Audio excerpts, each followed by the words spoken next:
with my aloof CEO Willow. I've been in a fake marriage for 2 years, and the contract is finally about to expire. According to the agreement, she'll give me $50 million as divorce compensation. On the day of signing, with my heart racing and my hands trembling, I couldn't help but scream inside, "Sign it, hurry up and sign it. My Maldives sunshine, beaches, and bikini beauties are all waiting for me."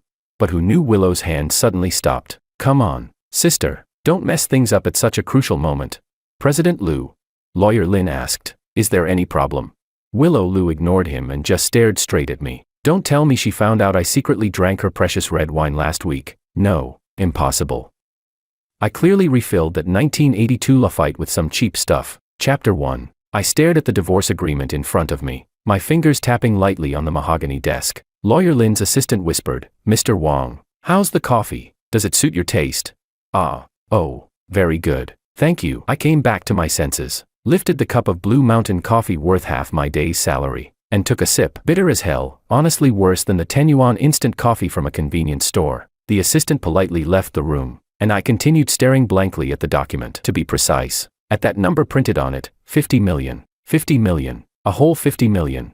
I held back the urge to burst out laughing, fireworks exploding wildly in my heart instead. 2 years. After 2 whole years of this contractual marriage, it was finally coming to an end. From today on, I, George Wong, was about to reach the peak of my life, an ocean view villa in the Maldives, a limited edition Ferrari, and no more boring business banquets with that workaholic. President Liu has arrived. Hearing the assistant's announcement, I instantly adjusted my expression, putting on that melancholic yet restrained look. I'd practiced this gentleman about to be divorced face in front of my bathroom mirror for 2 months straight, guaranteed to make anyone think I was a good man being abandoned. The door opened, and Willow entered, her heels sharp enough to kill. Today she wore a navy blue suit that made her pale skin glow even brighter. As always, she removed her sunglasses and gave me a quick glance, the same way someone might glance at the office photocopier. "Lawyer Lin, are the documents ready?" Her voice was as cold as ever, about the same temperature as frozen meat in the freezer. "Everything is ready, President Liu," Lawyer Lin replied respectfully, handing her the documents and a pen. "As long as both you and Mr. Wong sign, the agreement will take effect." I watched her take the pen, my heartbeat speeding up. Almost there. Almost there. My free life was right in front of me. Willow skimmed through the contract terms, confirming that the 50 million breakup fee was accurate, and lowered the pen tip toward the signature line. My breath hitched. "Sign it. Hurry up and sign it. My Maldives sunshine, beaches, and bikini beauties are waiting." But just as the pen was about to touch the paper, Willow's hand suddenly stopped. My heart nearly leapt out of my throat. "Come on, sister, don't screw up at the critical moment." "President Liu," Lawyer Lin asked in confusion, "is there any problem?"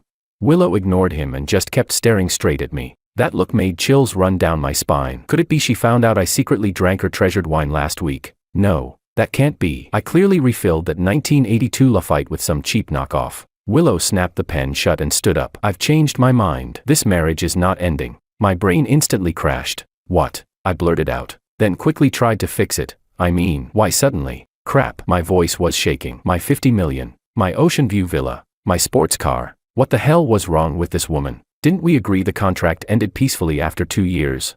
The company has a new project. Getting divorced now would hurt our image. She picked up her Hermes bag, worth a year of my salary, and headed for the door. Just before leaving, she turned and added one more stab. "Oh, and tonight's charity gala, don't forget to show up on time, my dear husband." That last word she bit down especially hard. I nearly sprayed my coffee. Watching her elegant back disappear, I collapsed onto the sofa, feeling like my whole life had gone gray. My freedom. Damn that charity gala. I had already picked out what suit to wear, obviously the party armor I'd used to hit the nightclub right after signing the divorce papers. Lawyer Lin coughed awkwardly. "Mr. Wong, then this agreement. Just tear it up." I waved weakly, then suddenly thought of something. "Wait, can I at least keep it as a souvenir? At least let me take it home and cry over it." Leaving the law firm, I stood on the sidewalk and called my best bro, David. "Hey, David, disaster struck. Willow suddenly backed out. She won't divorce me." "What? Then your 50 million, gone." I gritted my teeth. This woman is definitely doing it on purpose. She must have found out I swapped her wine collection. This is her revenge. "Hold on." David suddenly lowered his voice. "Do you think maybe she's actually fallen for you?" I almost choked on my own saliva. "Are you crazy? Willow, that workaholic ice queen. Do you know what she said when I gave her a necklace for her birthday? Such luxury items affect work efficiency. Next time just convert it into cash and donate it to charity." "Then why won't she divorce you?" Who the hell knows? I scratched my head in frustration. She said it's about company image. Company image? My ass. We've been married 2 years and the number of times we've shared a bed can be counted on one hand, like she actually cares. The truth? We hadn't even shared a bed once. But hey, gotta save face in front of a friend. After hanging up, I stood dazed on the street for a while. Then I suddenly remembered tonight's charity gala, and my mood hit rock bottom again. I'd have to put on a polished mask, go play the devoted husband, and endure those fake smiles from rich people looking at me like I was just a pretty boy living off a woman. Wait a second. I narrowed my eyes. Since Willow doesn't want a divorce, then I'll make her beg for it. I'll cling, annoy, stir up drama, and be as unbearable as possible. With Willow's workaholic personality, she won't last a month. Thinking of this, hope rekindled in me. 50 million. Just wait, I'll get you one way or another.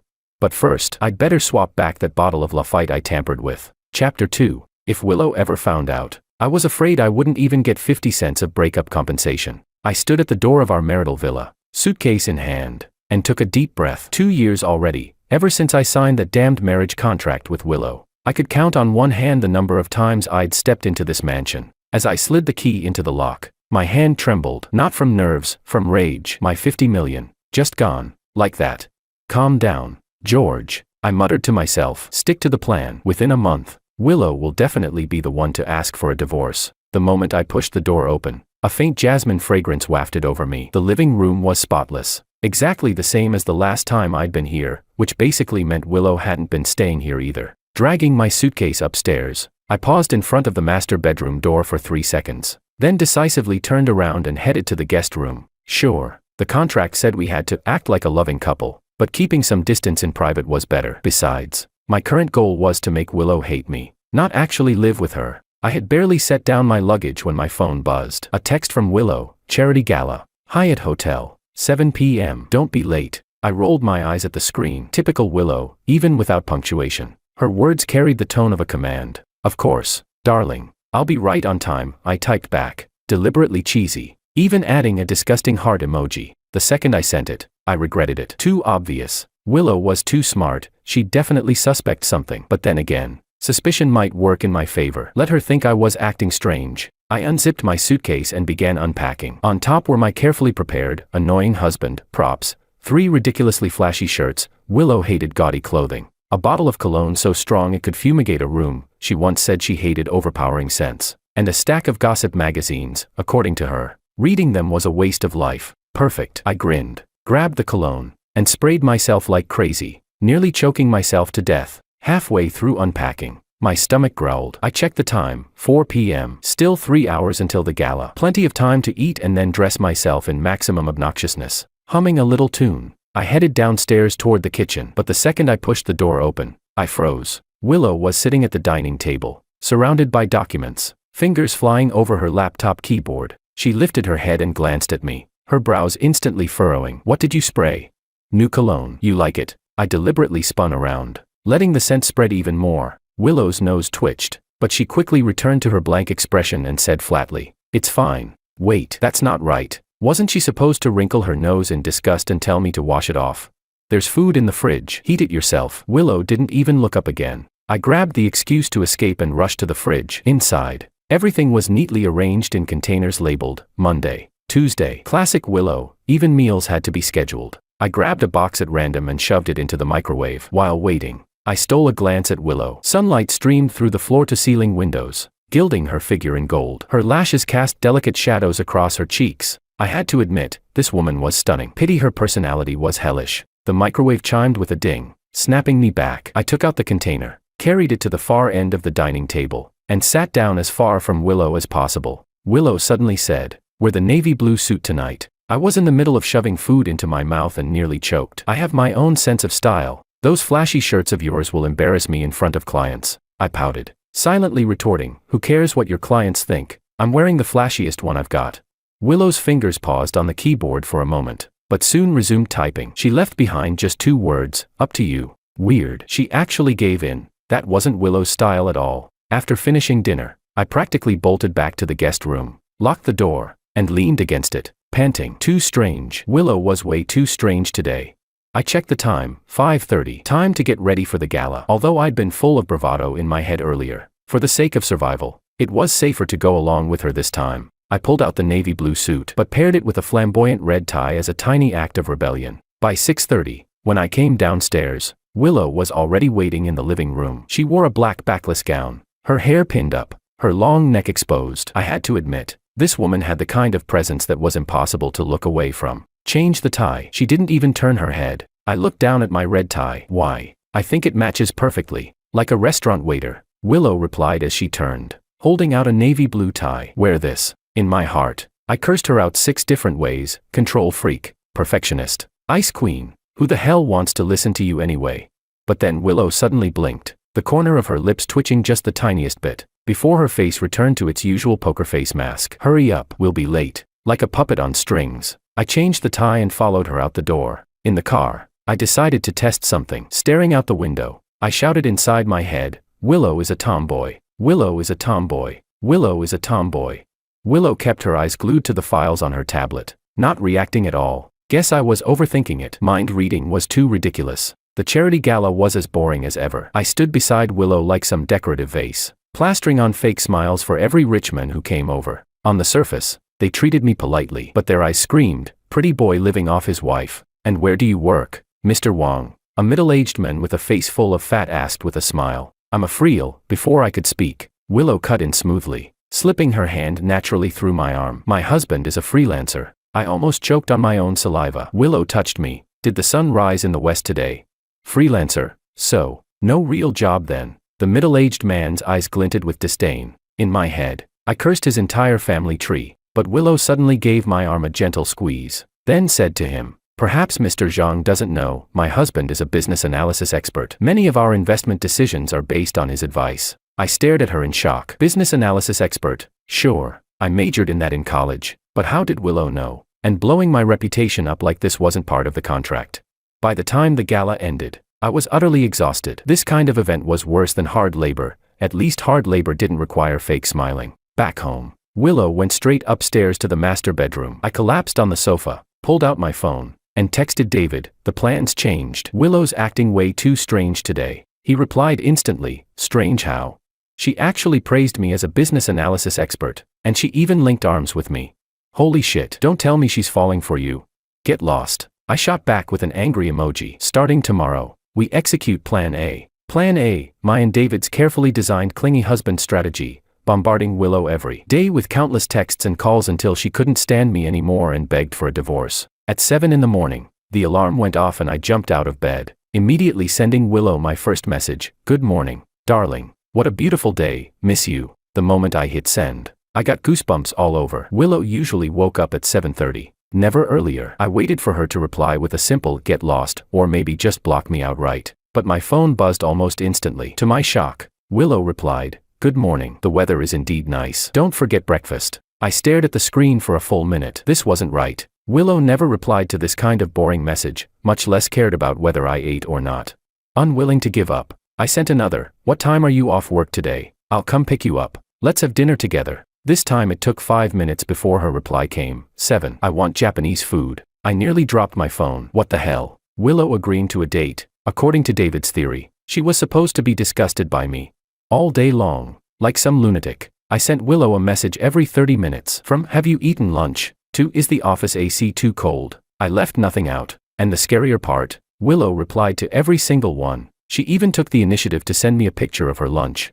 By 6:30 p.m., I was standing outside Lu Group's headquarters, feeling like an idiot. Plan A had completely failed, and now I had no choice but to accompany Willow to Japanese dinner. Mr. Wong, a voice called from behind. I turned and saw a man in a sharp suit, fake smile plastered on his face. Martin. I nodded. He was Willow's vice president, always mocking me whenever he got the chance. Martin looked me up and down, then said, didn't expect to see you here. President Lu has an important meeting tonight. She won't have time to see you. Just as I was about to snap back, Willow's voice came from the building entrance. George. I turned. She was in her signature business suit, heels clicking crisply against the marble floor. Martin's expression instantly shifted to respectful. President Lu, didn't you say you had to work late reviewing the merger case tonight? He asked. Changed my mind. Without even glancing at him, Willow walked straight over, unexpectedly linking her arm through mine. My husband booked Japanese. Martin's face looked like he'd swallowed a fly. I barely held back my laughter, deliberately kissing Willow on the cheek. Let's go, darling. Once we stepped out of the building, Willow immediately released my arm, her icy demeanor snapping back into place. Nice acting. Right back at you, I smirked, then asked, why'd you help me shut down Martin? Willow arched an eyebrow. Don't you hate him? Of course, but, I suddenly froze, staring at her. Wait, how do you know I hate him? Every time you see him, your face looks like you stepped in dog crap, Willow said calmly. Okay, fair explanation, but still, something felt off. At the Japanese restaurant, Willow even poured me a cup of sake. I heard you majored in business analysis in college. Yeah, but I haven't really used it since graduating, I answered cautiously. How did you know that? It's on the marriage registration form. Willow took a sip of sake. Why didn't you pursue it as a career? I shrugged. Never found the right opportunity. The truth was, I wasted a year gaming after graduation, and after that I never managed to find a relevant job. Interested in joining Lou Group? Willow suddenly asked. I nearly spat out my drink. What? The company has a new project that needs business analysis, Willow said, her expression dead serious. Salary will be market standard. I narrowed my eyes. Why the sudden kindness? Willow set down her cup and met my eyes directly. Because I think you're wasting your talent. That answer completely caught me off guard. I had expected her to say something like, because the contract isn't over yet, or for the sake of the company's image. I'll think about it, I replied vaguely, but inside I was wondering, what on earth is this woman plotting? Chapter 3. At exactly 7 in the morning, I crouched outside the master bedroom door like some secret agent, ear pressed against the wood. No sound. Willow should still be asleep. I cleared my throat and called out in the sweetest, most nauseating voice, darling, time to get up. The sun's already shining on your butt. From inside came a loud thud, like a pillow hitting the door. Perfect. Just as planned. I grinned smugly and continued, my tone so sugary it could rot teeth. I made breakfast for you, heart-shaped eggs and toast. The door suddenly yanked open. Willow stood there, hair slightly messy, eyes still drowsy, and yet, still breathtaking. She was in a silk nightgown, neckline slightly loose, revealing a delicate collarbone. I quickly looked away, chanting silently in my head, 50 million, 50 million, 50 million. When did you learn to cook? Willow's voice was husky from sleep. I learned just for you, I winked, silently adding, actually, it's just takeout with some plating. Willow narrowed her eyes, and that look sent chills down my spine. Could she have found out already? Thanks, she suddenly said, then walked straight toward the dining room. I froze. Wait, that's it. No sarcasm. No, get lost. At the table, Willow ate my so-called loving breakfast in small, delicate bites, her expression calm as if she were dining at a Michelin 3-star restaurant. I sat opposite her, feeling like a nervous skulkid waiting for the teacher to grade his homework. The eggs are too salty. The toast is burnt. She put down her fork. But I appreciate the thought. My jaw nearly hit the table. That wasn't Willow at all. According to David's script, she should have wrinkled her nose in disgust and said something like, don't ever put this garbage on the table again. What are your plans for today? Willow dabbed her lips with a napkin, her movements graceful like she was shooting a commercial. Nothing special, I stammered, completely forgetting all the lines I had rehearsed. Then come to the office with me. Willow stood up. There are some documents that need your signature. My eyes widened. What documents? Joint property confirmation papers. She said it so casually. Since we're not divorcing, certain procedures need to be updated. My heart skipped a beat. Joint property? Doesn't that mean my 50 million is doomed? I just remembered I have a dentist appointment today. I jumped up. A very important dentist appointment. Willow gave me a faint, amused look. Is that so? Then another day. She walked toward the stairs, but suddenly turned back and added, oh, and I'll message you at noon. Make sure you reply. Like an idiot, I nodded automatically. Only after she went upstairs did I collapse into the chair. This wasn't right. Something was definitely not right. Willow wasn't repelled by my clinginess. She was actually doubling down and clinging back. I pulled out my phone and dialed David. David, plan A is a total failure. Willow actually likes me being clingy. That's impossible. David screamed on the other end. A workaholic like her should hate being disturbed. But she just asked me to go with her to the office, and she said she'd text me at noon.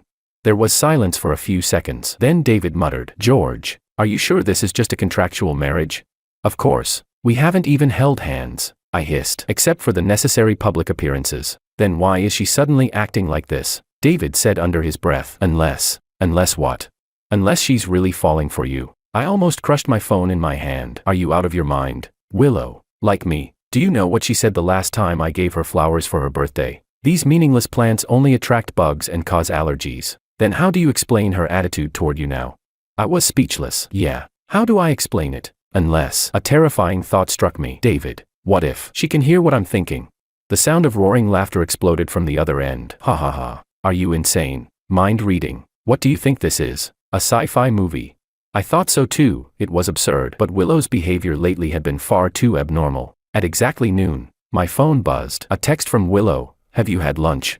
I stared at the screen, fingers trembling. Should I reply? If I did, wouldn't that just encourage her clinginess? But if I didn't, I could already imagine Willow's icy face deducting my breakup compensation. I ate. How about you? I finally replied, even throwing in a disgusting heart emoji. Willow replied instantly, I'm eating. There's a company gathering tonight. You're coming. Not a question, a command. Classic Willow. I didn't even know why there were always so many gatherings, but afraid she'd bring up the joint property confirmation papers again, I didn't dare argue. What kind of gathering? I asked. Wangdu celebration banquet. 7 o'clock. Don't be late. I curled my lip and cursed silently. Control freak. Immediately, my phone buzzed again. Remember to dress formally. I nearly threw my phone across the room. Was this woman actually telepathic? Chapter 4. At 7 in the evening, dressed in the navy blue suit Willow had chosen, I stepped into Lu Group's headquarters. In the elevator, I adjusted my tie in the mirror, running through tonight's plan B in my head. Since being clingy didn't work, I'd switch strategies, play the role of a frivolous playboy and embarrass Willow in front of everyone. The celebration banquet was held in the top floor ballroom, already buzzing with voices by the time I arrived. Willow stood at the center, surrounded by senior executives, like a queen receiving her subjects' worship. She wore a burgundy gown tonight, her skin pale as snow, her hair loosely pinned up to reveal a slender neck. I took a deep breath, puffed out my chest, and strode forward. Darling, my voice was loud enough for half the hall to hear. Every head turned, including Willow's. I seized the chance to wrap my arm around her waist and planted a loud kiss on her cheek. Sorry I'm late, traffic was terrible. Willow's body stiffened for a moment, but then relaxed. It's fine, she said. She didn't push me away. That didn't make sense. I decided to crank it up. Grabbing a champagne flute, I raised my voice. Ladies and gentlemen, a toast to my beautiful wife. Without her, Lu Group wouldn't be where it is today. The executives exchanged glances but still lifted their glasses. Willow's expression was odd, almost like she was suppressing laughter. Mr. Wang is truly a model husband, one female executive said with a smile. Of course. I tightened my arm around Willow. I cook Willow breakfast every day, text her at lunch to remind her to eat, and give her massages at night. Willow suddenly coughed, her face flushing bright red. Finally couldn't take it anymore. President Lu is really lucky, another female colleague said enviously. Wait, what? Shouldn't they be grossed out, thinking I was some disgusting clingy fool? Just then, a young woman in a low-cut dress staggered toward me. Mr. Wang, can I buy you a drink? My eyes lit up. Perfect. Flirting with a colleague right in front of Willow. Let's see if she can handle that. Of course. Gorgeous. I accepted the glass, leaning in close. And your name is? I'm Lisa. From marketing. She blushed. I've always admired you, Mr. Wang. I shot a triumphant glance at Willow, only to find her chatting with the CFO. Not even looking this way. Damn it. Mr. Wang, you're so handsome. Lisa leaned in closer, her boozy breath hot against my face. So much better than the men in this company. That's when I realized she was drunk. She practically draped herself over me, her hands wandering up my chest. Panic set in. This was supposed to be an act. I never actually wanted to cheat. Miss Lisa, you've had too much. I tried to push her away, but she clung on like an octopus. Mr. Wang, will you take me home? She whispered in my ear. I froze, screaming inside. I'm dead. If Willow sees this, I'm finished. She'll kill me, and I won't see a single cent of my 50 million. Need a hand. A cold voice cut in from behind. I turned, and there was Willow, standing with a dangerous smile. President Lu. Lisa instantly let go of me and snapped to attention. I was just. You're drunk, Willow said calmly. The company will cover your cab fare. Go home and rest. Lisa scurried away like a mouse that had just seen a cat. I stood frozen, cold sweat dripping down my back. Willow, let me explain. No need. Willow handed me a glass of juice and added, drink less alcohol. I dumbly accepted the glass, utterly confused. That reaction was way too normal. According to the script, wasn't she supposed to explode in anger and humiliate me in front of everyone? President Lu, a greasy middle-aged man, walked over. I heard the recent acquisition went smoothly. Willow nodded. Thanks to the team's hard work. And this must be your husband. The man looked me up and down. Truly a fine-looking gentleman. I rolled my eyes inwardly. Bootlicker. Willow suddenly slipped her arm through mine. Yes, my husband has given me plenty of professional advice. Professional advice? When the hell did I ever give her professional advice? This woman could lie without blinking. After the banquet, Willow actually suggested we go home together. In the car, she leaned back with her eyes closed to rest. I, on the other hand, secretly studied her profile. Moonlight streamed in through the window, Tracing out her perfect features, I suddenly noticed her lashes, long, like little fans. Had enough staring? Willow spoke suddenly. Eyes still shut. I jerked my gaze away. Who's staring at you? I was looking out the window. Willow let out a soft chuckle and said nothing more. Back at home. She headed straight for the bedroom. At the door, she paused. By the way, tomorrow's the weekend. We're going golfing. What? I don't know how to play golf. I'll teach you. She shut the door, leaving me standing alone in the hallway. Dumbfounded, I returned to the guest room and messaged David. Plan B failed too. Willow didn't even care when I flirted with a female colleague. David replied, bro, I'm more and more convinced she really likes you. Bullshit. I angrily typed back. She's just what? I couldn't even come up with a reason. Willow's behavior lately was far too abnormal, completely out of character for her Ice Queen persona. Unless, a ridiculous thought popped into my head, unless she could actually hear my thoughts and knew I was just acting.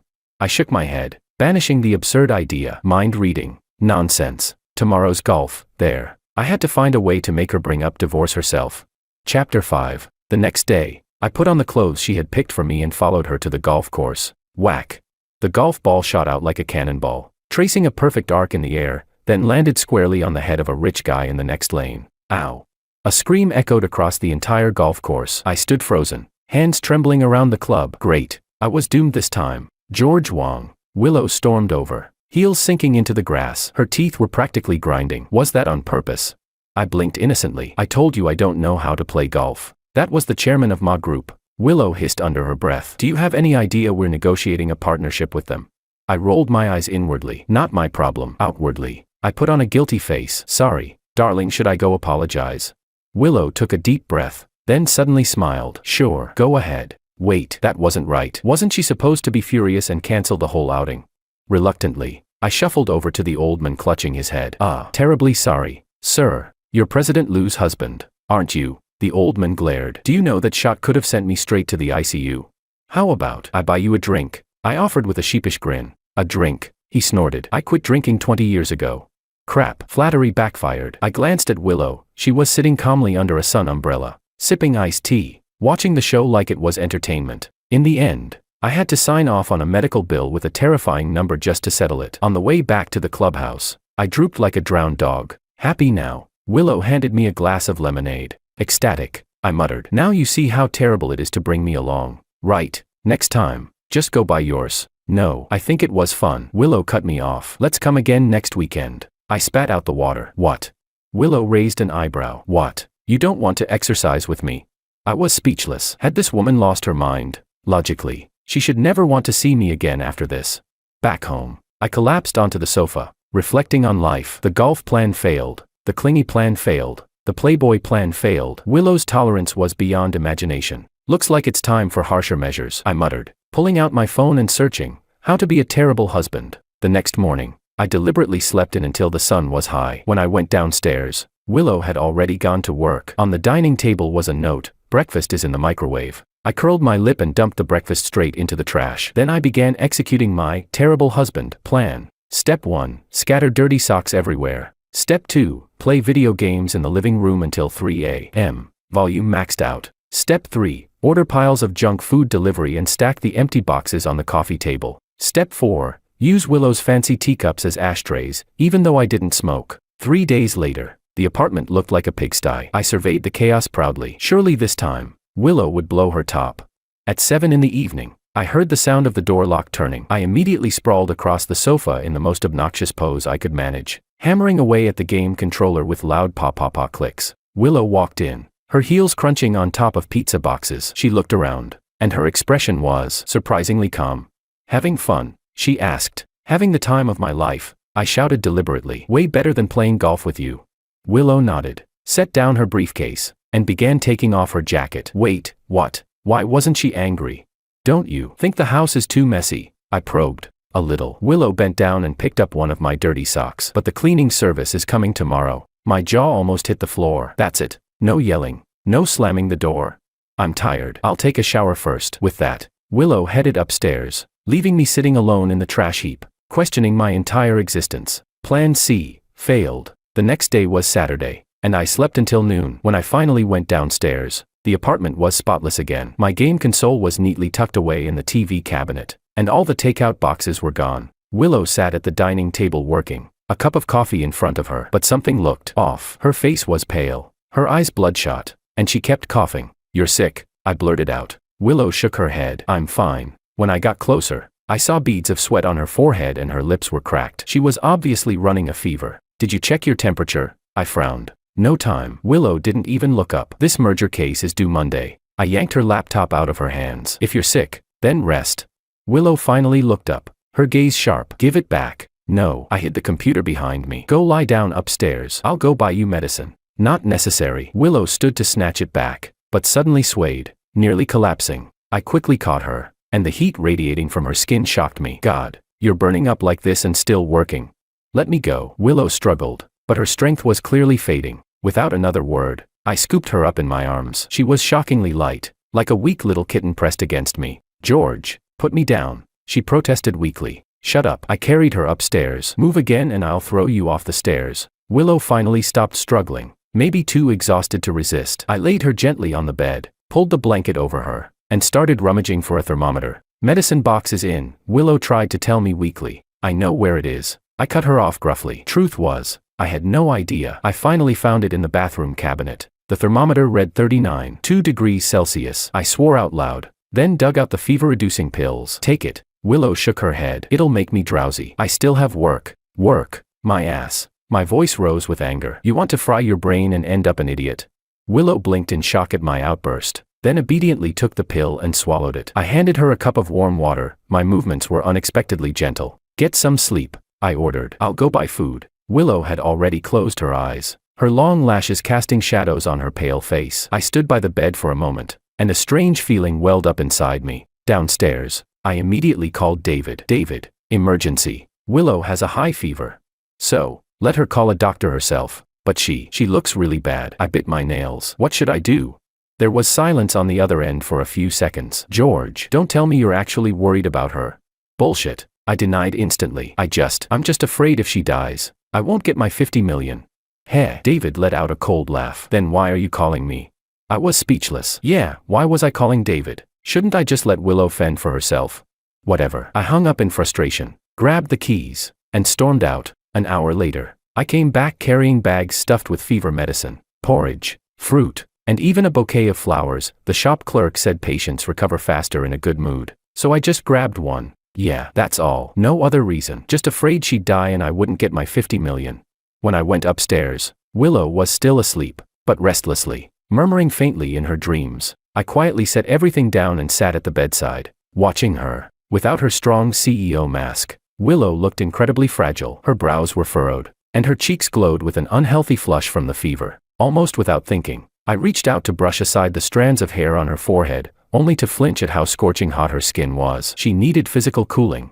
I rushed to the bathroom, dampened a towel, and came back to lay it gently across her forehead. Willow let out a soft sigh of relief in her sleep. For the next few hours, I played the role of a dedicated caretaker, changing the towel regularly, checking her temperature, helping her drink water. Willow drifted in and out of consciousness, and every time she opened her eyes to see me there, she looked surprised, before quickly slipping back into slumber. Chapter 6. By 8 in the evening, her temperature finally dropped to 38 degrees. I let out a sigh of relief, only then realizing I was starving. Just as I was about to go downstairs to grab food, Willow suddenly grabbed my wrist. "Don't go." Her voice was so weak it was almost inaudible. I froze. Was Willow asking me to stay? I'm just getting something to eat," I stammered. "I'll be right back." Willow seemed to understand and slowly loosened her grip. I bolted downstairs like I was fleeing, my heart pounding wildly. This wasn't right. Not right at all. Why was I taking care of her? Why did I get nervous when I saw her in pain? Why did I feel so strange when she held onto me?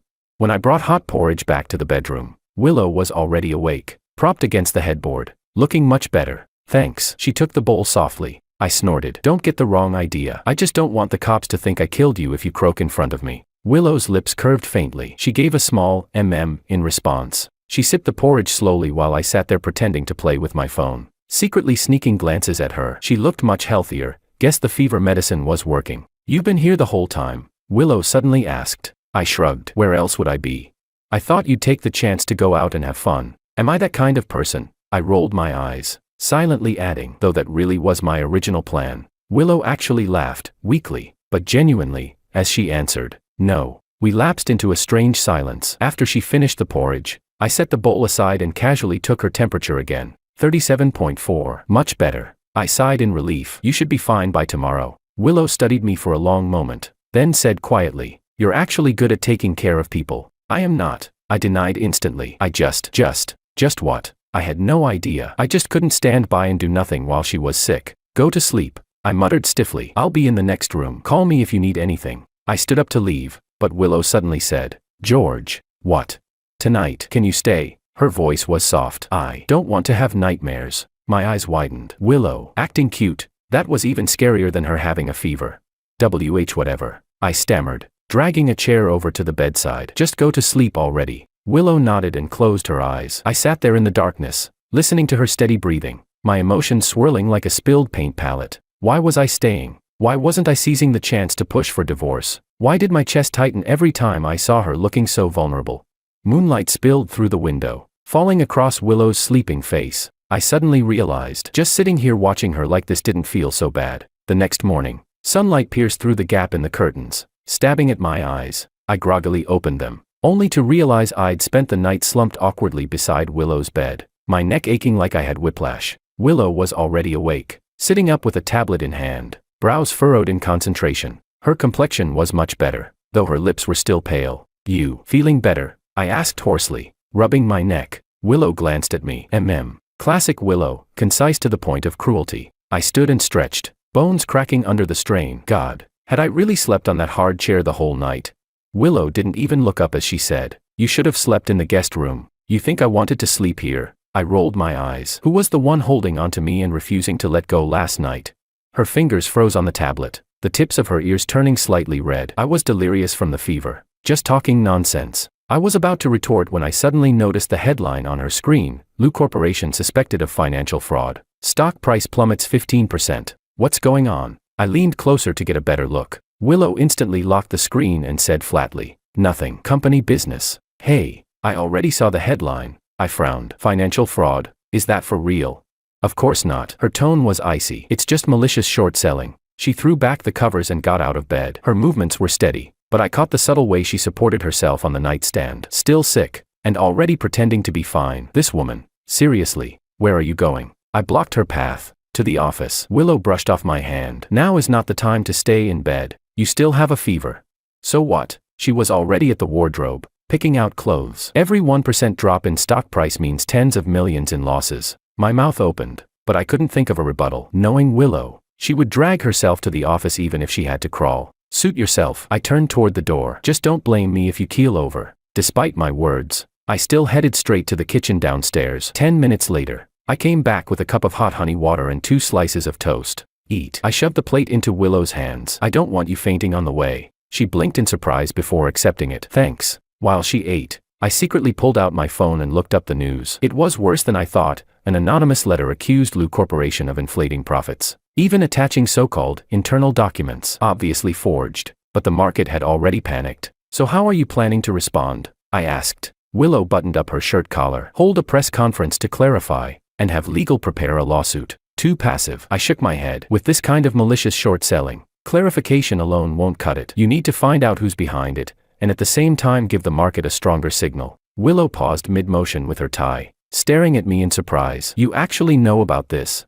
I shrugged. "Didn't you say I was a genius at business analysis?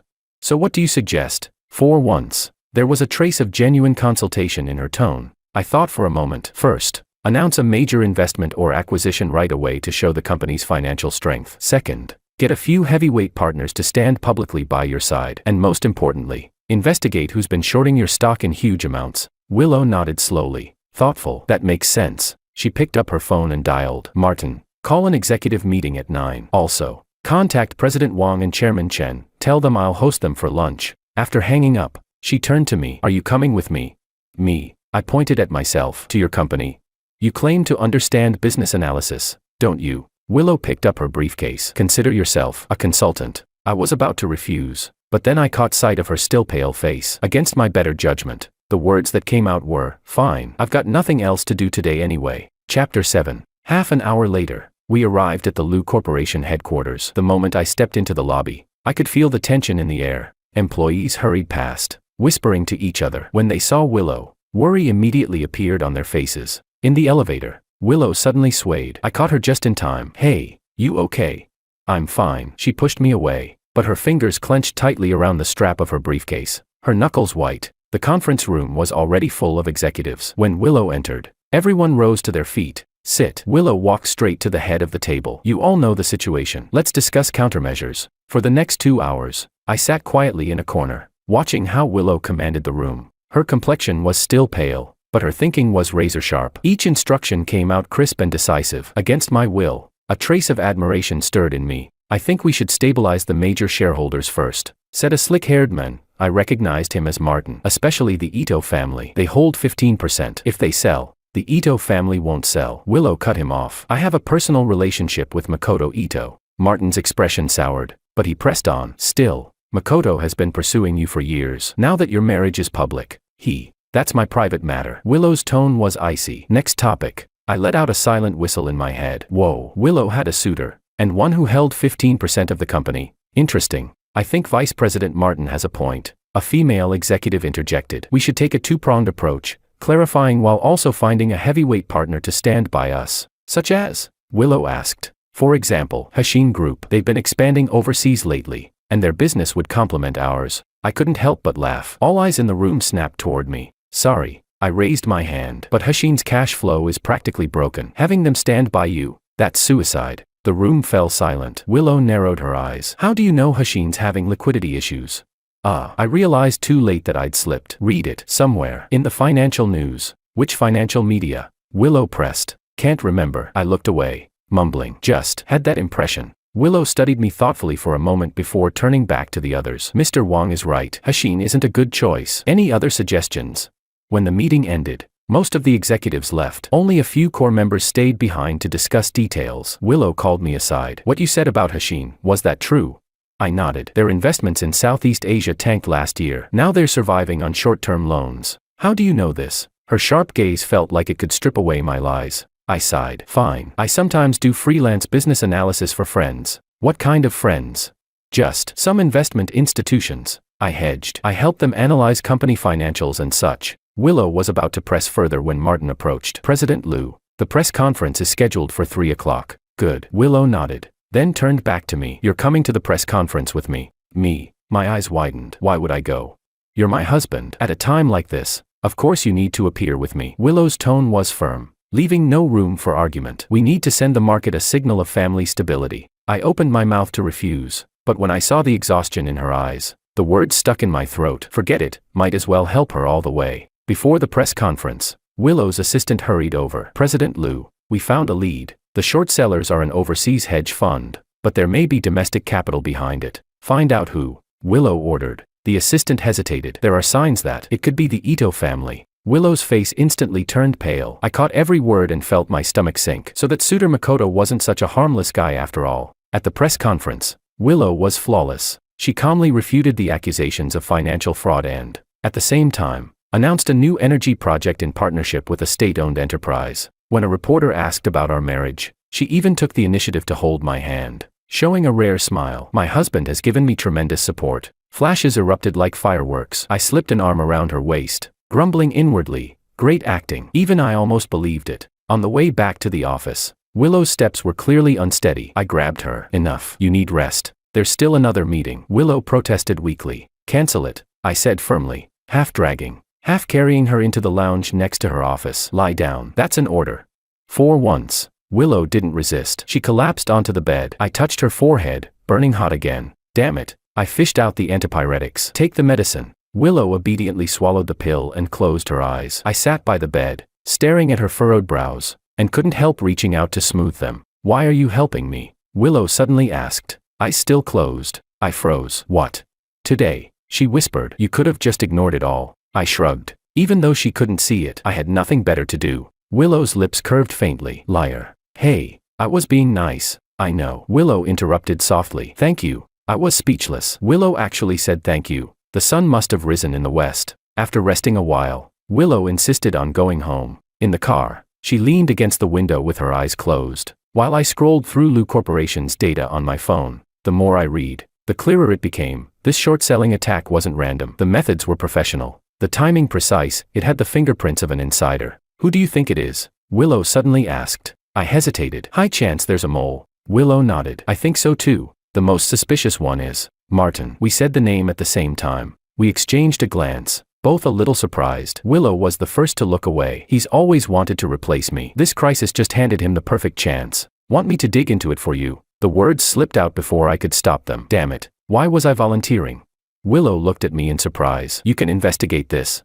I know a thing or two, I muttered vaguely. I've done similar stuff before, helping friends. Willow nodded thoughtfully. All right. When we got home, Willow took her medicine and went straight to bed. I, on the other hand, opened my laptop and began tracking the hedge fund that had shorted Lou Corporation. Turns out the hacking tricks I'd picked up from a friend hadn't completely faded from memory. A few hours later, I started finding some clues. At 2 in the morning, I was staring blankly at a web of fund transfers on the screen when a warm cup of milk suddenly appeared in front of me. Still awake? Willow asked from behind me. She was in a bathrobe, her hair down, looking much softer than she did during the day. Made some progress. I took the milk and pointed at the screen. Look, the money went through several offshore companies, but in the end, it points to Makoto, Willow said coldly. I looked at her in shock. How do you know? Just a guess. Willow sat down beside me. He's always wanted to control Lou Corporation. Pursuing me was only a means to an end. I gave a low whistle. So this is a, if I can't have it, I'll destroy it situation. More or less. Willow stared at the screen. But this isn't solid proof yet. I yawned. I can dig deeper. But tomorrow. Then Willow suddenly reached out and touched my face. You look tired. The unexpected intimacy made me freeze. Her hand was cold, but it burned against my skin like fire. I am fine. I stammered. You should go back to bed. You're still not fully recovered. Willow withdrew her hand and stood up. You should rest early too. At the door, she turned back. Oh, and tomorrow, come with me somewhere. Where? A family dinner. Willow said calmly. My parents want to meet you. My eyes widened. Wait, didn't we agree not to meet each other's parents? But after they heard I got married, they came straight over. Willow gave a faint smile. So I need you to play along. A bad feeling twisted in my gut. Play along. As in what? As a loving couple, Willow said, then walked away, leaving me staring at the computer screen in a daze. A loving couple, with that ice queen, in front of her parents, no less. Wouldn't that make getting a divorce even harder? No, maybe this was actually a chance. If I could make Willow's parents dislike me, divorce might become a lot easier. Excited, I lay down on the bed, plotting tomorrow's plan. At some point, I drifted off to sleep. Chapter 8. Early the next morning, right after breakfast, Willow told me to change clothes. You're really going to wear that? Willow stood at the doorway of the walk-in closet, frowning at the floral shirt in my hands. I deliberately shook out the red and green disaster printed with palm trees. What's wrong with it? Perfect for meeting the parents. My parents like people who are steady and serious, Willow said flatly. Perfect. Then, I'm the least steady person alive. I grinned, slipped on the floral shirt, and paired it with a pair of wrinkled khakis. Well, don't I look like a jobless freeloader living off my wife? Willow gave me a once-over, and to my surprise, the corner of her lips lifted ever so slightly. Suit yourself. Wait, what? Shouldn't she be blowing up and ordering me to change? Let's go. We're running late. Willow turned on her heel, her high heels clicking sharply against the floor as she headed downstairs. I hurried after her. Hey, your parents know this is a contract marriage, right? They don't. Willow didn't even look back. They think we're madly in love. What? I almost tripped down the stairs. You lied to them. At the bottom, Willow turned, tilting her head to look up at me. Is that a problem? Of course it is. I jumped down the last few steps. What if we slip up? Then don't slip up. Willow handed me a gift bag. This is tea for my father. Remember, you bought it specially from Hangzhou. I stared at the beautifully wrapped box. When the hell did I? Right now. Willow cut me off, shoving another little box into my hands. This is a pearl necklace for my mother. You picked it out in Japan last month. Wait, and another thing. She didn't give me a chance to object. My father likes talking politics. Don't respond. My mother will ask if we plan on having kids. Just say, we'll let nature take its course. I stood there with my mouth hanging open, looking like an idiot. Was this woman treating me like a puppet on strings? Got it. Willow arched an eyebrow. Got it, my ass. I finally found my voice. Your parents aren't idiots. Who the hell are we supposed to be fooling with this? Willow suddenly leaned in close, so close I could catch a faint whiff of her perfume. George, just play along this once, and I'll give you an extra 10 million when we divorce. My breath caught. 60 million. That's 60 million in total. Deal. I instantly switched faces, plastering on a sycophantic grin. My dear in-laws are definitely going to love me. Willow rolled her eyes and strode toward the garage. I scampered after her, already daydreaming about how to spend 60 million. In the car, as I fastened my seatbelt, I asked, "By the way, why didn't you tell your parents the truth?" Willow's fingers tightened on the steering wheel. They're very traditional. They'd never accept something like a contract marriage. Oh, I nodded. Then suddenly a light bulb went off in my head. Wait, no. How did I let this woman trick me into this? I want a divorce, remember? If we don't divorce, even with the extra 10 million, I'll never see the money. No, I have to make her parents hate me. If they think their son-in-law is useless, they'll definitely persuade her to divorce me. 50 million should be plenty then. Willow slammed the brakes, and I almost kissed the windshield. What the hell? Red light, Willow said expressionlessly, though I was pretty sure I caught the corner of her lips twitch. Weird, was she holding back a laugh? Meanwhile, in my head, my genius plan continued. I'll act rude and boorish, chew with my mouth open, order her around, maybe even pick a fight with her dad at dinner. Just then, Willow's voice floated casually through the car. Careful how you behave. If your performance doesn't pass, and my parents end up advising me to divorce, then you won't see that 60 million. My eyes went wide. That's blackmail. It's incentive, Willow corrected calmly. Behave well, and you get the bonus. I slumped back in my seat, fuming silently and cursing Willow in my head. This woman was a devil. Forget mind reading, she was clearly just a calculating capitalist. Willow's parents lived in a villa on the outskirts of the city. As soon as the car stopped, a well-dressed middle-aged couple came out to greet us. Willow's mother was so well-maintained she looked at least 10 years younger than her actual age. Her father, on the other hand, wore a stern expression, a classic retired official look. Dad, Mom. Willow got out of the car, smiling for once. Willow, Mrs. Liu hugged her daughter tightly, then turned her eyes on me. And this must be George. Hello, Uncle, Auntie. I instantly switched to my obedient son-in-law mode, offering the gifts with both hands. Here's some tea and a pearl necklace I brought for you. It's just a small token. Mrs. Liu's eyes crinkled with delight. What a thoughtful young man. Mr. Liu accepted the tea, nodding gravely. Westlake Longjing. Not bad. I sneaked a glance at Willow. She was watching me with that half-smile again. Inside the house, Mrs. Liu sat me down and started bombarding me with questions. George, how did you and Willow meet? I froze for a second. At a business forum, Willow answered smoothly. He was an invited analyst. I stared at her in surprise. Wow, that lie rolled right off her tongue. Really? Mr. Liu perked up. So you know economics? Just a little, I said modestly. What's your opinion on the current stock market? He shot back. Dad, no work talk during meals. Willow cut in quickly, afraid I'd say something stupid. Lunch was a feast, an overwhelming spread of home-style dishes, all cooked by Mrs. Liu herself. I took one bite of the braised pork belly and nearly teared up. Way better than Willow's calorie-counted health meals. Is it good? Mrs. Liu asked expectantly. It's amazing, I exclaimed sincerely. Auntie, your cooking is out of this world.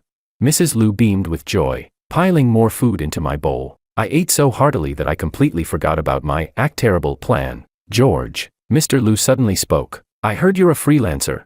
Crap, here comes the death question. I put down my chopsticks, bracing myself for the storm. Yes, Uncle, I answered honestly. I mainly help some investment firms write analysis reports. Is your income stable? Mr. Liu cut straight to the heart of the matter. Sweat began to bead on my forehead. According to my original script, I should have bragged about how amazing I was, but instead, not exactly stable, I admitted, surprising even myself. The competition is fierce in this field. Sometimes I don't get a single job for an entire month. Willow kicked me under the table again, this time, much harder. I winced at the pain but went on. But it's gotten much better recently. Willow introduced me to a few regular clients. Mr. Liu's expression softened. Willow says you're very talented. She flatters me. I scratched my head sheepishly. Actually, after graduating from college, I wasted a few years. It wasn't until I met Willow that I picked up my profession again. The words were half truth, half lie, but they rolled off my tongue smoothly. Willow looked at me in surprise, as if she hadn't expected me to say that. It's normal for young people to have ups and downs.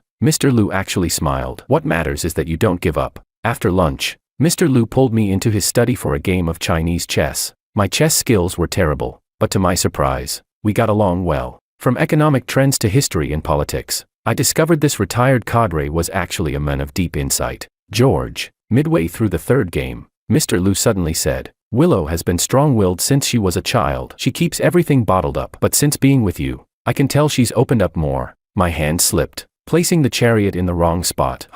Really? Last time we had a video call, she actually smiled. Mr. Liu sighed. Her mother and I haven't seen her smile like that in years. Something tightened uncomfortably in my chest, but Willow always wears that cold face around me. Wait, does she secretly smile behind my back? Checkmate, Mr. Lu suddenly declared. I looked down and realized my general had already been cornered. Ah, I lost. Mr. Lu began putting away the pieces. Your mind is wandering, thinking about Willow. No, I denied immediately, though for some reason my ears were burning. Back in the living room, Willow and Mrs. Lu were flipping through a photo album. I leaned closer and saw a picture of a little girl in a ballet tutu. This was Willow at 6, Mrs. Lu said with a fond smile. Her first stage performance, she was so nervous she moved both her hands and feet at the same time. Mom. Willow's face turned red, a rare sight. I burst out laughing. No way. President Lu once messed up that badly.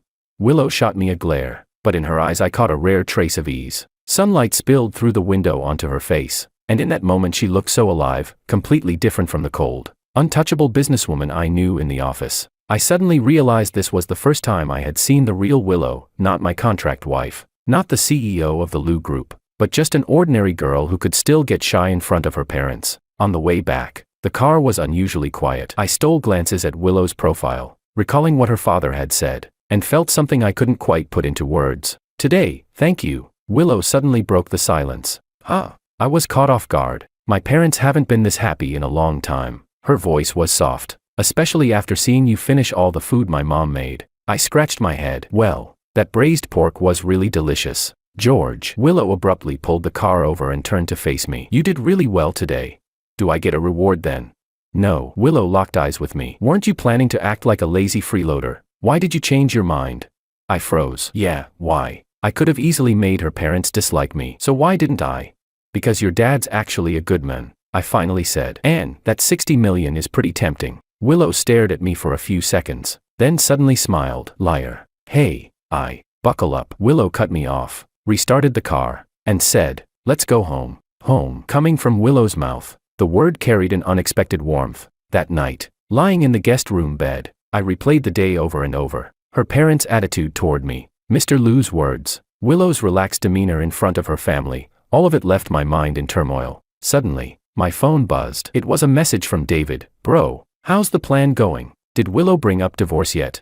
I stared at the screen, unable to decide how to reply. The plan that had seemed so clear now felt like a tangled mess. What did I really want? 50 million, freedom, or complicated? I finally typed back, then turned off my phone. Chapter 9. The next morning, I woke up naturally. When I went downstairs, Willow had already left for work. On the dining table was a note. My mom left you some braised pork. It's in the fridge. I opened the fridge, and sure enough, there was a lunchbox with a label that said, For George. A sudden warmth surged through my chest. While the meat was heating in the microwave, I turned on the TV. The financial channel was reporting the latest updates on the Lu Group. The stock price has recovered to its pre-short selling level. It is said that President Willow is about to announce a major partnership. The screen cut to Willow at a press conference. She was dressed in a perfectly tailored suit, answering reporters with calm confidence. Watching her radiate on screen, I suddenly realized how wide the gap was between us. The ding of the microwave broke my thoughts. I took out the braised pork. The aroma was mouth-watering, yet my appetite had vanished.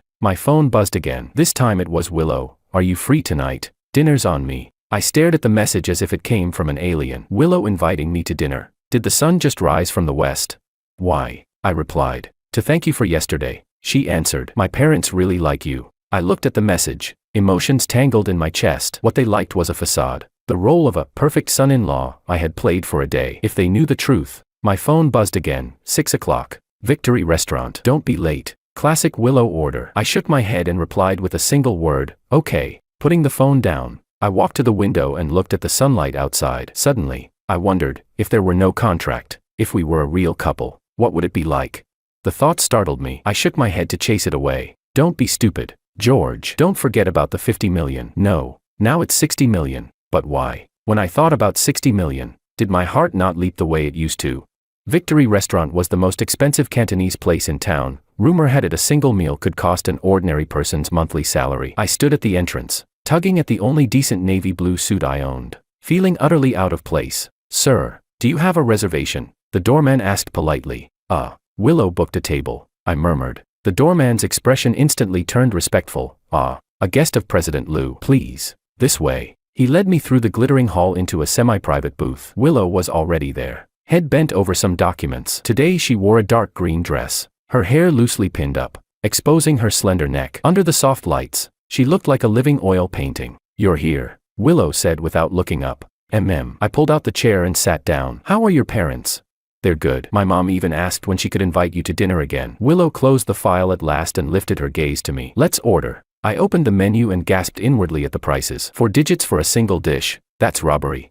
"You order." "I'm not familiar with this." I quickly shut the menu and pushed it toward her. Willow raised an eyebrow. "Last time at the Japanese restaurant, you ordered like a pro. That was Japanese food. This is Cantonese. Different story." I gave an awkward chuckle. Willow didn't press further. She smoothly ordered a few signature dishes. After the waiter left, the room fell into an awkward silence. "So," I scratched my head, "why exactly are you inviting me to dinner today?" Willow lifted her teacup and took a sip. "I told you. To thank you for yesterday." "Cut it out," I interrupted. "No need for that between us. What's the real reason?" Willow set down her teacup and met my eyes. "Makoto is back." I froze. "Oh, your former suitor?" Willow's expression grew serious. "He contacted me this morning. Said he wanted to discuss a partnership." "Partnership?" I frowned. "That backstabber?" "There's no direct evidence it was him," Willow said calmly. "And in business, there are no permanent enemies." I let out a derisive laugh. "So he almost brought your company down. And now he comes grinning, talking cooperation. That's why I wanted to talk to you about it." Willow's voice dropped lower. "He asked me to have dinner with him tomorrow night. Alone." My fingers clenched the napkin unconsciously. "Alone?" Willow studied my reaction. "Do you think I should go?" "Up to you." I forced myself to relax. "We're just in a contract marriage anyway. You can meet whoever you want." "Really?" Willow narrowed her eyes. "Of course." I spread my hands dramatically. "I'm not the kind of petty husband, you know." "Good. Then I'll go," Willow replied crisply. A strange heaviness pressed down in my chest, as if cotton had stuffed my heart. The waiter happened to bring the dishes at that moment, easing the tension for a while. I picked up food mechanically, unable to taste a thing. "By the way," Willow suddenly said, "there's a charity auction tomorrow night. Go in my place." "Me?" My eyes widened. "Why?" "I'll be meeting Makoto, remember?" Willow said evenly. I set my chopsticks down. "Willow, what exactly are you scheming?" "No scheme." Willow dabbed the corner of her lips. "I just think you should take part in more social events. After all what? After all, you are my husband now, at least in the public's eyes." Willow's tone suddenly sharpened. "And I'm sick of hearing people call you my kept man." I shot to my feet, the chair screeching harshly against the floor. "Who said that?" "Plenty of people." Willow met my gaze coolly. "Since the day we got married, the rumors have never stopped." Her words hit my chest like a sledgehammer. I had always pretended not to care, but hearing it straight from Willow still stung. "I need the restroom." I turned and left the booth, needing space to breathe. Inside, I splashed cold water onto my face and stared into the mirror. 2 years now, I'd been playing Willow's contract husband, showing up at events, enduring the disdainful looks of the rich and powerful, but I had never once considered what kind of pressure Willow herself had been enduring. Back in the booth, Willow was on the phone. When she saw me walk in, she ended the call quickly with a simple, "See you tomorrow." "Makoto?" I asked. Willow nodded. "He changed his mind. Now he wants to meet at the charity auction." I clenched my fists. "So that means I don't have to go anymore?" "No, you're still going." Willow's eyes grew complicated. "He said he wants us to attend as a couple." I let out a cold laugh. "How generous of him." "George." Willow suddenly placed her hand over mine. "If you don't want to, I'll go." I cut her off. "Of course I'll go. How could I miss the chance to meet your old suitor?" Willow frowned slightly but stayed silent. We finished the rest of the meal in heavy silence. The atmosphere weighed down like lead. When we got home, Willow went straight to the study. I sat on the living room couch, scrolling through my phone for information on Makoto. The screen instantly filled with headlines. "Business prodigy Makoto returns home. Heir of the Ito Group strikes again with overseas MA. Diamond bachelor Makoto, a woman in his heart." That last gossip piece had a photo, an old picture of Willow and Makoto together. In the photo, a younger Willow was wearing an evening gown, standing beside a tall, handsome Makoto. The two of them looked dazzlingly perfect together. I shut off my phone, my chest aching. This was the kind of man Willow deserved, wasn't it? A business elite, born into a powerful family, not someone like me, a so-called kept man with no real career. The next evening, I put on the suit Willow had chosen for me, adjusting my tie in front of the full-length mirror. The man in the reflection looked decent enough, but I knew it was all an illusion. Strip off the designer clothes, and I was nothing. Ready. Willow appeared at the door. Tonight, she wore a backless gown, her hair elegantly pinned up, revealing the flawless lines of her shoulders and neck. Around her neck, a diamond necklace glittered brilliantly. I nodded stiffly. In the car, Willow kept reading documents, while I stared out the window at the city flashing by, my chest heavy with unease. Listen. Willow suddenly closed the file and said, "No matter what Makoto says tonight, don't lose your temper." I sneered. "What? Worried I'll embarrass you?" "I'm worried you'll get hurt." Willow frowned. "Makoto isn't someone you can handle easily." "Thanks for the concern," I said bitterly. "But I can take care of myself." Willow sighed, saying nothing more. The charity auction was held on the top floor of the Peninsula Hotel. When the elevator doors opened, I was stunned by the luxury before me. Crystal chandeliers, champagne towers, elegantly dressed elites. This was a world I didn't belong to. "President Liu," a deep male voice called from behind. I turned and saw a tall, strikingly handsome man striding over, dressed in a tailored tailcoat. Every movement radiated the effortless elegance of high society. This was Makoto, more dazzling in person than in any photo. "President Ito." Willow nodded politely. Makoto ignored me completely, taking Willow's hand. "It's been a long time. You're even more beautiful." Without betraying any emotion, Willow withdrew her hand. "Thank you. This is my husband, George." Only then did Makoto Ito glance at me, his eyes filled with disdain as if looking at a fly. "Ah, so this is President Liu's husband." He deliberately emphasized the word husband, drawing quiet chuckles from those nearby. "Good evening, President Ito," I said, extending my hand. "I've heard much about you." Makoto gave my hand a perfunctory shake before turning back to Willow. "Willow, I have some friends who would like to meet you, regarding the cooperation project." Willow hesitated briefly, then looked at me. "You'll be fine on your own for a while."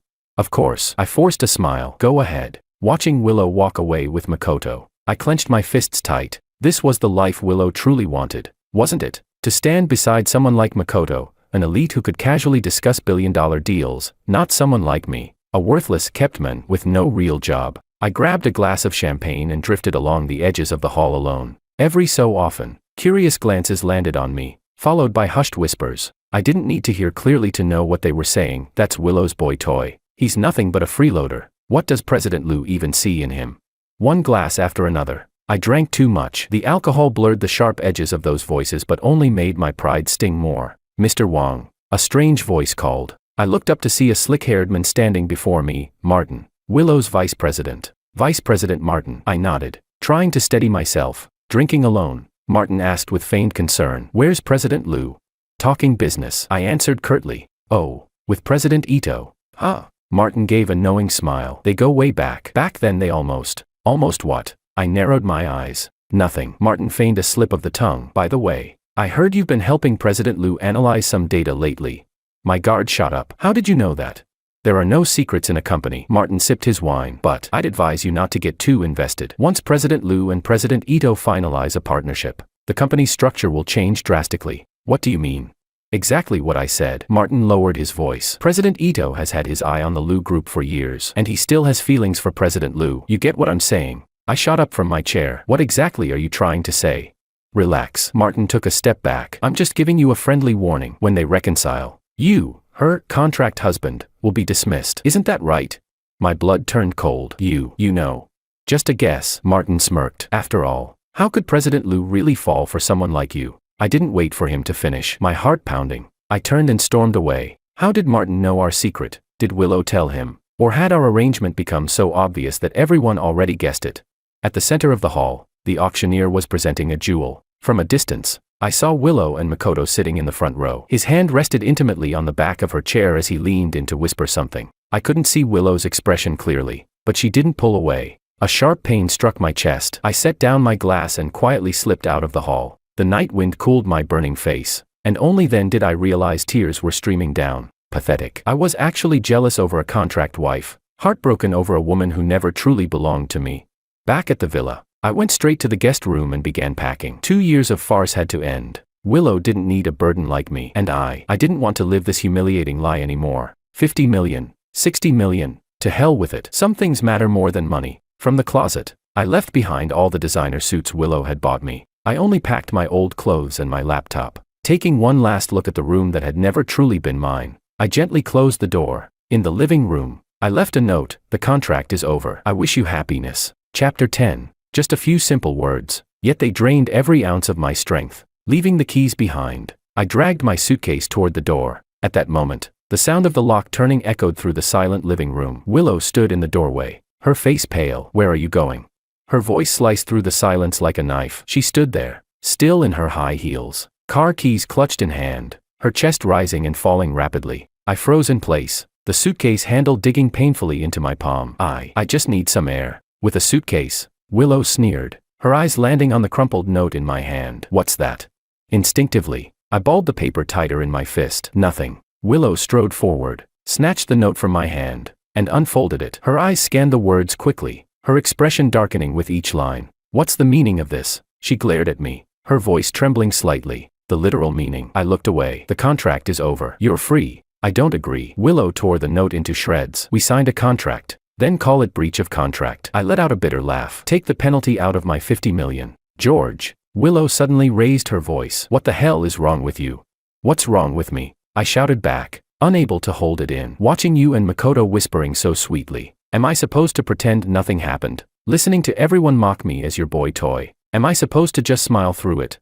Willow's eyes widened. You actually care about that? No shit. I yanked off my tie. What man wouldn't? But you always acted like, because that was part of the contract. I cut her off. Play the loving couple, remember? But I can't keep acting anymore. Willow's face turned ashen. Is this because of Makoto? It's not just him. I took a deep breath. Martin knows our secret. He told me that once you reconcile with Makoto, this contract husband will be dismissed. Willow's pupils constricted sharply. How could he possibly know? You're asking me? I sneered. I should be asking you. Did you tell him? Of course not. Willow's voice was sharp. Why would I ever? Doesn't matter anymore. I waved my hand wearily. It's going to end sooner or later. Better to end it now. While I still have a shred of dignity. I reached for my suitcase, but Willow pressed her hand down on mine. Wait. Her fingers were ice cold, yet they burned like fire against my skin, sending a shiver through me. What else? I forced myself to sound cold. Willow bit her lip, as if torn between choices. Finally, she lifted her head and looked straight into my eyes. Martin was wrong. I will never get back with Makoto. That was never even a possibility. Why? I laughed bitterly. Because he nearly destroyed your company. Come on, Willow. You're the one who said it. There are no permanent enemies in business. That's not the reason. Willow's voice softened suddenly, almost a whisper. It's because I already have someone I like. My heart skipped a beat. Who? Willow didn't answer. Instead, she let go of my hand, walked over to the liquor cabinet, and poured 2 glasses of whiskey. She handed one to me, then tilted back her own and took a long gulp. George. Her voice rasped slightly from the alcohol. If I tell you a secret, can you promise not to run away? I looked at her warily. What secret? Promise me first. Fine, I promise. Willow drew in a deep breath, as if summoning courage. I can hear your thoughts. I froze for a second, then let out a laugh. What? I can hear what you're thinking, Willow said, enunciating every word. Since the day we were preparing for divorce, I suddenly started hearing your thoughts. I stared at her, searching for any sign that she was joking, but her expression was frighteningly serious. You're insane. I took a step back. Mind reading. What is this? A sci-fi movie? Last Wednesday morning, in your head you called me a controlling, OCD ice queen. Willow's voice was calm. And yesterday afternoon, when you saw me talking to Makoto, you thought, they really look like a perfect match. My blood froze in an instant. Those were all things I had thought, things I had never said aloud. And, Willow continued, at the golf course, when you deliberately hit Chairman Ma with the ball, you thought, this will definitely piss her off. The glass slipped from my hand and shattered on the floor, whiskey spilling everywhere. This couldn't be real. It absolutely couldn't be. Prove it. My voice shook. If what you're saying is true, then what am I thinking right now? Willow locked her gaze on mine and slowly said, you're thinking, if this is real, then what about when in the bathroom with her photo? Stop. My face burned scarlet as I cut her off. Enough. I believe you. God, how humiliating. And she actually. My brain short-circuited completely. Willow's lips curved in the faintest smile. Now do you believe me? I collapsed onto the couch, burying my face in my hands. So, for the past 2 months, you've been hearing all my thoughts. Including the ones where I cursed at you. And the dirty ones. Especially those. Willow's tone carried a hint of amusement. I let out a wail, wishing the ground would swallow me whole. Too embarrassing. Never in my life had I felt such shame. Wait, I suddenly realized something. So you already knew I wanted a divorce just for the 50 million? Willow nodded. I knew from the very first day. Then why didn't you expose me? Because, for once, Willow hesitated. At first, I thought it was amusing. Later what? Later, I realized you weren't as shallow as you pretended to be. Willow's voice softened. You worried when I was sick. You showed the best of yourself in front of my parents. You stood up for me when my company was in crisis. I was left speechless. She had known everything. She had seen it all. So, I forced the words out. The reason you kept me was because I like you. Willow met my eyes directly, not contractually, for real. My heart pounded like it had been struck with a hammer. Willow liked me. Willow, the Ice Queen, the untouchable president of the Lou Group. You're joking, right? I stammered. Me, a useless freeloader? How could you possibly? You're not useless. Willow cut me off. You just hide behind a mask. The truth is, you're smarter than most, and kinder than most. I opened my mouth, but no sound came out. No one had ever evaluated me like this before, not even my parents. And, Willow added, I've heard all of your inner thoughts, the good and the bad, and I still fell in love with the real you. Her words were like a key, unlocking the tightly sealed door of my heart. Suddenly, I realized why it hurt so much to see her with Makoto. Why the thought of leaving was so unbearable, because, damn it, I had fallen in love with her. Not the fake act written in the contract, not greed for her money, but truly, genuinely in love with this strong, smart, occasionally tender woman. My voice trembled. I like you too. Willow's eyes lit up. Really? Yes, I nodded. Even though you have a bad temper, you're controlling, and you're a workaholic. Willow raised an eyebrow. Are you sure this is a confession? But you are you. I took a deep breath, and I seem to have fallen for exactly who you are. Willow suddenly laughed, the most beautiful smile I had ever seen. She stepped forward and gently hugged me. Then can you not leave now? I hugged her back, breathing in the fragrance of her hair. I'm not leaving. We stayed in each other's arms in the living room, neither of us speaking. After a long while, Willow finally let go of me. By the way, about Martin. How did he find out our secret? I frowned. My guess is he guessed. Willow pondered. He's always wanted to replace me. So maybe he investigated you. And Makoto, I said bitterly. You two looked pretty cozy chatting tonight. Willow rolled her eyes. I was trying to get information out of him. He was indeed involved in shorting the Lou Corporation. But the evidence isn't enough yet. So you're using him. Willow gave a sly smile. Just like you once planned to use me to get 50 million. My face flushed. Can we let that one go already? No way. Willow poked my chest. I'm going to tease you about it for the rest of your life. Fine. Anyway, I've got nothing now. I sighed dramatically. Didn't get the money, and even lost myself in the process. Willow suddenly grew serious. George, about that. If you really want the money, stop. I covered her mouth. If I took the money and left now, wouldn't that make me a real jerk? Willow pulled my hand down. I'm being serious. If you have your own career plans, I do have an idea. I hesitated. You once said I could work at the Lou Corporation. Does that still stand? Willow's eyes lit up. Of course. But I don't want special treatment, I said firmly. I want to prove with my own ability that I deserve you. Willow's gaze softened. Silly. You've always deserved me. A rush of heat filled my chest, and I lowered my head to kiss her. Willow's lips were softer than I had imagined, carrying the mellow taste of whiskey. She responded to my kiss, her fingers clutching tightly at my collar. Just as we were lost in each other, Willow's phone suddenly rang. She glanced at it impatiently. Then her expression changed drastically. It's an emergency call from the company. Answer it. I released her. Willow picked up, her face growing more and more tense. When did this happen? All right, I'll be there right away. What happened? I asked the moment she hung up. It's bad. Willow's face was pale. Martin and the core team resigned together and poached several of our major clients. At the same time, rumors about product quality issues in the Lou Corporation have exploded online, and the stock price is plummeting. I sucked in a sharp breath. Makoto's doing. It has to be him and Martin working together. Willow had already regained her composure and strode toward the study. I need to deal with this immediately. I followed her. What can I do to help?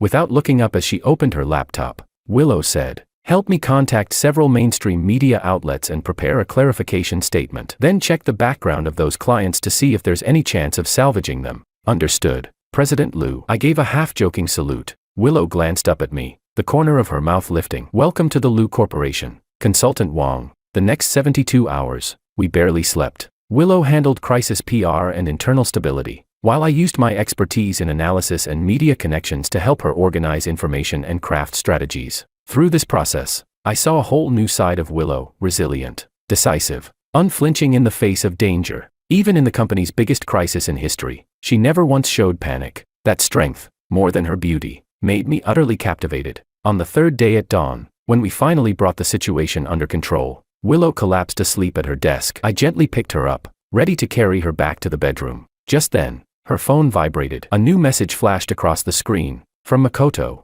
The game has just begun. Either leave George, or watch the Lou Corporation go bankrupt. Your choice. Chapter 11. My blood turned cold in an instant. So all of this was because of me. I stared at the message, my fingers unconsciously tightening. That bastard Makoto, he was actually threatening Willow to leave me with the entire Lou Corporation as leverage. Willow stirred slightly in my arms, her brows knitting as if even in her sleep she could sense my anger. I took a deep breath, carried her carefully into the bedroom, and gently laid her on the bed. The moment her head touched the pillow, she curled up like a tired child. I pulled the blanket over her and couldn't resist pressing a kiss to her forehead. Back in the study, I picked up her phone again. Rationally, I knew I should wake her up and discuss a countermeasure, but looking at her exhausted face, I just couldn't bring myself to do it. She had barely slept these past 3 days, and now she was finally resting. I put down the phone and opened my own laptop. Since Makoto had declared war, I had to be prepared. He wasn't the first to underestimate me, and he wouldn't be the last. The bluish glow of the screen lit my face in the darkness as I quickly dug through every piece of public information on Makoto and the Ito Corporation. Financial reports, merger records, media coverage, any clue that might be useful. By the time dawn broke, I finally found a breakthrough. An investment in Southeast Asia that the Ito Corporation made last year had problems. The public data didn't match the reports from local media, and the CEO of the acquired company had suddenly resigned recently, posting some telling complaints on social media. I noted down all the leads and was about to dig deeper when the study door quietly opened. "You didn't sleep all night." Willow stood at the door, already dressed in professional attire, her hair still damp, clearly fresh from a shower. "Yeah, I found something." I rubbed my sore eyes. "Look at this." Willow walked over and leaned down to look at my screen. The faint scent of her body wash drifted into my nose, distracting me for a moment. "You suspect the Ito Corporation of financial fraud?" Willow immediately caught the key point. "Not just that." I opened another file. "The core tech team of the company they acquired all resigned, but the Ito Corporation is still using their patents for promotion." Willow's eyes lit up. "Which means Makoto's overseas acquisition is just an empty shell," I said excitedly. "He spent a fortune buying nothing but useless patents, while the real valuable talent has already left." Willow nodded thoughtfully. "If we can prove this, the Ito Corporation's stock price will crash." I finished her thought. "And I found out they have a large debt payment coming due soon." Suddenly, Willow cupped my face and kissed me hard. "George, you're a genius." My face flushed red. "And not bad, but..." Willow's expression turned serious again. "We need solid evidence, not just speculation." "I have a way." I gave a mysterious smile. "Remember I said I used to help a friend with business analysis? Actually, it's a small team specializing in digging into corporate backgrounds. They can help us go deeper." Willow raised an eyebrow. "You have resources like that?" "College buddy, now a private investigator." I pulled out my phone. "Want me to contact them?" Willow nodded. "Do it immediately. At the same time, we need to stabilize the company." She picked up her own phone, saw Makoto's text message, and her expression darkened. "So it really was him. You already suspected?" "Yes." Willow let out a cold laugh. "Such dirty tricks, it fits his style perfectly." I hesitated. "Willow, if things really get worse, you could." "Could what?" Willow's sharp gaze cut through me. "Leave you." I lowered my head. "I don't want to see you lose the company you built from scratch." "George." Willow lifted my chin, forcing me to meet her eyes. "Listen carefully. Even if the Lu Corporation really goes bankrupt, I will never bow to Makoto. A company can be rebuilt, but there's only one of you." My heart felt like it had been struck hard, aching and swelling at the same time. When did this woman, once so cold and untouchable, learn to say things like this? And besides, Willow released me, a cold smile curling on her lips. "We haven't lost yet. The following 2 weeks, we worked as if we were at war." Sure enough, my investigator friend dug up lethal dirt on the Ito Corporation. Not only did their Southeast Asia acquisition have issues, but several of their domestic projects also showed serious violations. Meanwhile, Willow stabilized the company internally, reorganized the team, and even recruited top industry talents to fill the void Martin left behind. I focused on analyzing market data and helping her craft counterattack strategies. We coordinated seamlessly, like partners who had been working together for years. Sometimes just a glance from Willow was enough for me to understand her thoughts, and I was getting better and better at reading her micro-expressions and subtle gestures. That night, we finally compiled all the evidence, ready to expose the Ito Corporation scandals to the media the next day. Willow set down the last document and let out a long sigh. "Finally done." She stretched, her shirt riding up with the motion, revealing a strip of fair skin at her waist. My eyes were drawn to it involuntarily, and my throat tightened. Over the past 2 months, though we had confirmed our relationship, because of the corporate crisis and constant pressure, we had never taken things further. Willow noticed my gaze, raised an eyebrow, and asked, "What are you looking at?" "Nothing." I quickly shifted my eyes away, pretending to straighten the papers. "Just thinking you look really beautiful." The room suddenly grew quiet, broken only by the sound of shuffling papers. I could feel Willow's eyes on me, but I didn't dare look up. "George," she spoke suddenly, her voice softer than usual. "We've won." I raised my head and met her bright eyes. "We'll only know for sure tomorrow." No, we've already won. Willow stood up, circled around the desk, and stopped in front of me. Makoto can't threaten us anymore. She was so close I could smell the faint fragrance of her perfume. My heartbeat quickened, and sweat dampened my palms. Willow, my voice tightened. Do you know what you're doing? I do. She leaned down, bracing her hands on the arms of my chair, trapping me between her and the seat. I'm seducing my husband. My brain short-circuited instantly. Willow had never used a word like seduce, nor taken the initiative like this. Are you sure? I swallowed hard. We have a press conference tomorrow, which is why we need to relax tonight. Willow's fingers traced lightly along my collar. Unless you don't want to. I grabbed her wrist and stood abruptly, pressing her against the desk. You're playing with fire, President Liu. Willow's breathing quickened, but her eyes remained defiant. So what? I lowered my head and kissed her, fiercer than ever before. Willow responded instantly, her fingers sliding into my hair, pulling me closer. The documents on the desk scattered onto the floor, but who cared? At that moment, my world was only Willow, her breath, her warmth, the quickening of her breathing in my ear. Wait. Willow suddenly pushed me back, her cheeks flushed. Let's go to the bedroom. I scooped her up into my arms and strode toward the master bedroom. Willow felt impossibly light in my embrace, yet filled me with a sense of unparalleled fulfillment. I kicked the bedroom door shut behind us, and we poured 2 years of restraint and longing into that night. When Willow trembled beneath me, reaching her peak, I felt as though I had conquered the entire world. Afterward, I held her close, my fingers absent-mindedly tracing circles on her smooth back. Leaning against my chest, Willow's breathing slowly steadied. Does it hurt? I asked softly. A little, she admitted honestly, but her lips curved in a satisfied smile. But it's good. I kissed the top of her head. I thought you'd be more experienced. Willow pinched me. And what exactly do you think I am? No, I hurried to explain. I just mean, you're so outstanding, and you've had so many admirers. Work kept me too busy, Willow said softly. And besides, I never met someone I truly wanted to be with, until you met me. I asked shamelessly. Willow shot me a glare. Don't get cocky. I just couldn't get rid of you. I laughed loudly, flipping her beneath me. Then let me annoy you once more.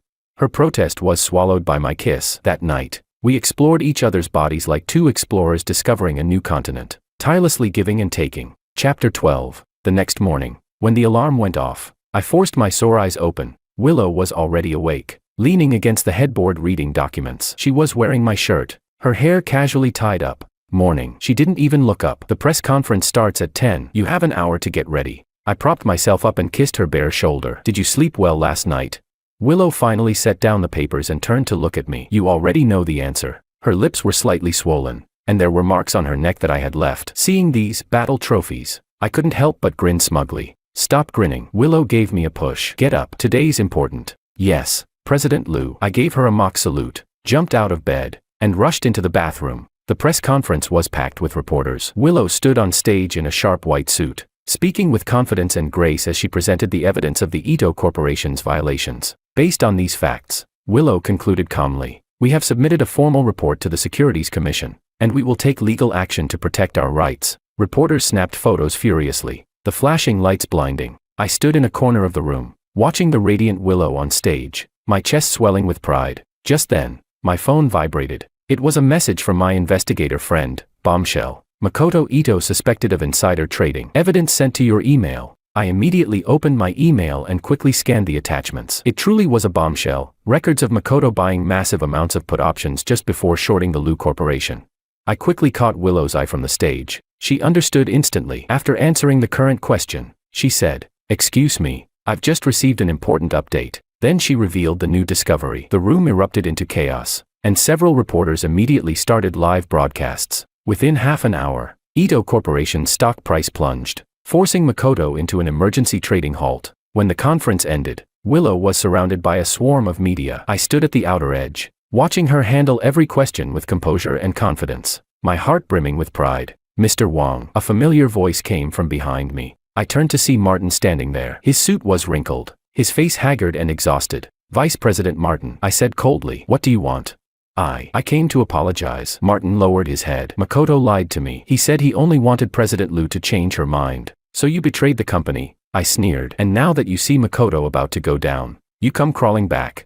Martin's face grew even uglier. Mr. Wang, I've worked at the Liu Corporation for 10 years. Then all the more reason you shouldn't have betrayed Willow. I cut him off. But don't worry, she's already preparing to sue you. Martin's expression turned ashen. No chance at all. None, I said firmly. You make a mistake. You pay the price. Even a child understands that. Martin opened his mouth to say more, but Willow's voice came from behind me. George, let's go. She walked up, naturally linking her arm through mine, without even sparing Martin a glance. How was the press conference? I asked, though I already knew the answer. Very successful. Willow smiled faintly. Makoto should be scrambling in panic right now. We walked out of the venue side by side, the sunlight spilling warmly over us. Shall we celebrate tonight? I suggested in a low voice. Willow raised an eyebrow. And how exactly do you plan to celebrate? You'll find out when we get home. I gave her a mischievous wink. That night, we opened a bottle of champagne at home, celebrating both the resolution of the crisis and our real wedding night. Tipsy, Willow leaned against my chest and suddenly whispered, George, thank you. Thank me for what? Thank you for not leaving, she said softly. Thank you for choosing to stay and fight by my side. A warmth surged through my chest, and I lowered my head to kiss her. Silly, I'm not going anywhere. Moonlight streamed through the curtains, falling across the bed and outlining our entwined silhouettes. That night, we were no longer contract spouses, no longer business partners, just two people in love, embracing the purest intimacy and warmth.